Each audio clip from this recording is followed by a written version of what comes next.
안녕하세요. 디빌레라 여러분. 석담입니다. 지난 시간에 이어서 계속 진행하겠습니다. 지난 시간에 말씀드렸다시피 그 집안에서 그 이상한 일들, 좋지 않은 일들이 생기고 나서부터 제 신변에 변화가 오는데 우선 사업이 기울기 시작하더라고요. 현장에서 생각지도 않았던 크고 작은 사고들이 자꾸 발생이 되고 무엇보다도 자금줄이 또 막히기 시작하더라고요. 뭐 정말 급전직하라고 표현할 정도로 그냥 급격하게 기울더라고요, 사업이. 그래 힘든 시기였는데 제가 그날도 지인들과 이제 술을 한잔하고 그 지인의 오피스텔에서 하룻밤을 새웠는데 아침에 옷 좀 갈아입을 겸해서 집에를 갔어요. 갔는데 동네 사람들이 밑에서 모여서 웅성거리고 있더라고요. 우리 집이 지대가 높아서 밑에선 잘 안 보이거든요. 그 사람들이 날 보더니 깜짝 놀래서 뭐 도대체 집에 불이 났는데 어디 갔다 이제 오냐 뭐 막 그러더라고요. 그래서 이게 무슨 소린가 올라가 보니까 정말 잿더미만 남았더라고요. 밤에 불이 난 거예요. 망연자실이라고 해야 되나? 정말 그냥 잿더미 위에서 하염없이 눈물만 나오더라고요. 뭐 사고 원인은 누전이라고 나중에 밝혀졌는데 그 연락받고 이제 제 처도 저녁 때 올라오고 그래가지고 둘이 참 많이 울었습니다. 그리고 밤새 의논한 끝에 결론 내린 것은 부산으로 가자. 물론 집사람도 몸이 성치 않았기 때문에 그래도 친정이 좀 유리할 것 같고 해서 또 저는 사업상 그 채권도 꽤 많았었어요. 받을 돈이. 그래서 아휴 뭐 사고 난 건 난 거고 또 받을 돈 받아서 어렵사리 또 시작하면 되지 이런 생각을 갖고 있었어요. 그런데 참 지금 생각해 보면 제가 그 나이에 비해서 상당히 좀 어수룩하고 멍청했었어요. 요즘 세상을 살기는 어렵죠. 그런 사람들은 뭐냐? 내가 받을 돈이 있으면은 당연히 그거는 내 돈으로 생각한 거예요. 받으니까. 그런데 이 세상이라는 것은 그렇게 녹록지가 않잖아요. 그 평범한 진리인데 뭐냐? 돈이란 내 손에 있을 때 돈이지 남의 손에 있을 때는 돈이 아니다. 그걸 저는 40대 초반인데도 그걸 그런 원리로 잘 몰랐어요. 그냥 내 맘만 믿고 내 마음처럼만 줄 돈 있으면 줘야 되고 받을 돈 있으면 받아야 되는 거로만. 근데 그게 아니었어요. 세상은. 어쨌든 저는 그 이제 채권을 회수하면 다시 재기할 수 있다는 낙관적인 생각을 가지고 부산에 그럼 뭐 좀 쉰다는 생각으로 갔던 거예요. 그런데 이제 좀 쉬다가 이제 채권자 채무자들한테 연락을 하니까 전부들 냉랭해지더라고요. 그렇게 세상이 변할 수가 있네요. 그러니까 내가 불이 나고 이제 망했다는 소문이 나니까 돈 줄 거 있는 사람들이 오히려 멀리 하더라고요. 이게 상식적으로 말이 안 되는 소리죠.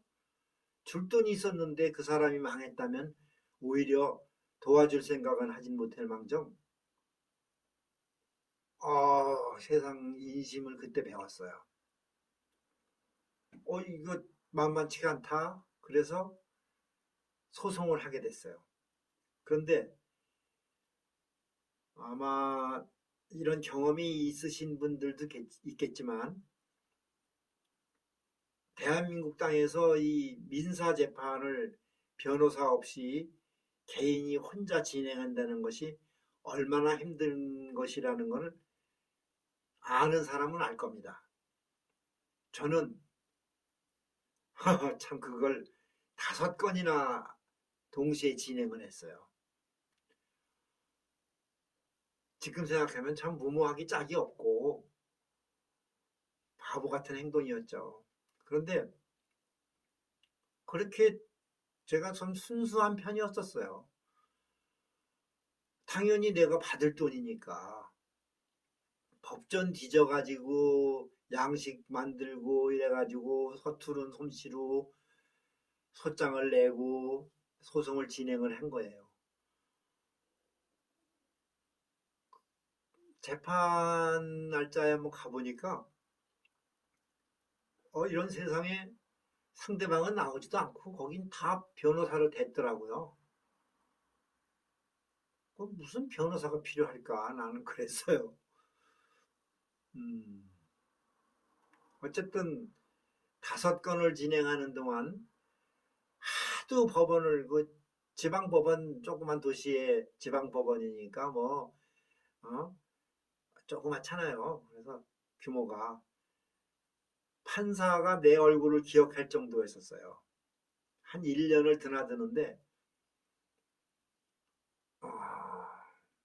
그리고 또 생각을 해보세요. 만약에 내가 그렇게 부산에서 강원도를 소송 때문에 왔다 갔다 한다. 그러면은 그 돈이요. 교통비며 그런 경비가 어디서 나왔겠어요. 그러니까 이 어수룩한 내가 그렇게 무모한 짓을 하고 있는데 제 처는 또 나만 보고 있는 거 아니에요. 제 처는 저하고 나이 차이가 상당히 많이 납니다. 17년인가 차이 나니까 굉장한 차이죠. 그러니까 어린애였어요. 나같이 이렇게 어수룩한 사람을 또 바라보고 사는 그 사람은 참 어린애죠. 그러니까 내가 재판 끝나면 우린 돈 몇억 금방 들어오니까 걱정 마라. 참 어이가 없어서 웃음만 나오네요. 지금 생각하니까. 그러니까 집사람이 친정으로 언니들한테로 해서 그냥 경비 꽂아대고 한 거 참 많았죠. 아이고 참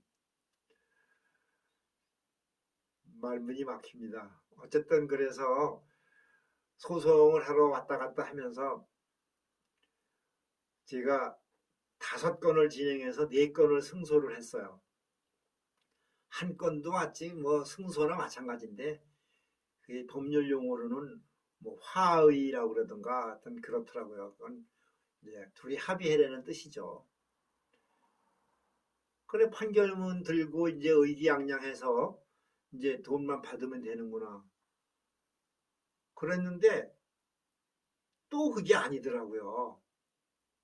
판결문은 그냥 종이 쪽지일 뿐이더라고요. 돈을 줘야 받는 거지. 돈 달라고 하니까 돈 없다는 거예요. 그런 말이 어디 있습니까? 했더니 배째라는 거예요. 그래서 또 한번 법률적으로 알아보니까 그러면은 이제 압류로 해야 된다 그러더라고요. 그래서 재산 압류해야 되겠구나. 또 순진하게 또 가서 또 그걸 들춰서 또 재산 압류를 한다고 했더니 재산이 있어야 압류를 하죠. 이미 다 빼돌린 상태인데. 이렇게 내가 어수룩했습니다. 참 세상 사람들이 나 같은 사람은 없더라고요. 다 자기들 살 길은 다 만들어 놓고 그래서 진짜 금액상으로 한 7, 8억 정도 된 것 같아요. 그걸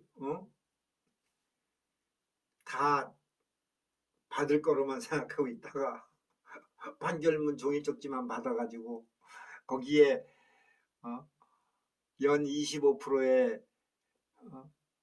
뭐 뭐라 그래야 되나 뭐 이자라고 그래야 되나 그런 것이 가산된다는 뭐 그런 문구만 믿고 참 어이가 없습니다. 그래서 이제 세상 물정을 거기서부터 배우기 시작한 거죠. 그 집에 참 고개를 떨구고 들어가는데 참 1년 동안 그 짓 하고 정말 정말 정말 죽고 싶더라고요. 그때는. 그런데 저는 원래 이 비관해서 죽는 스타일이 아니에요. 저는 항상 좀 마인드 자체가 좀 낙천적이라 다시 한다는 생각을 갖고 있지 그 자체로 다운되는 그런 사람이 아닙니다. 어쨌든 그러나 돈을 한 푼도 못 받고 참 할 말이 없더라고요. 그래서 또 둘러대야죠 뭐.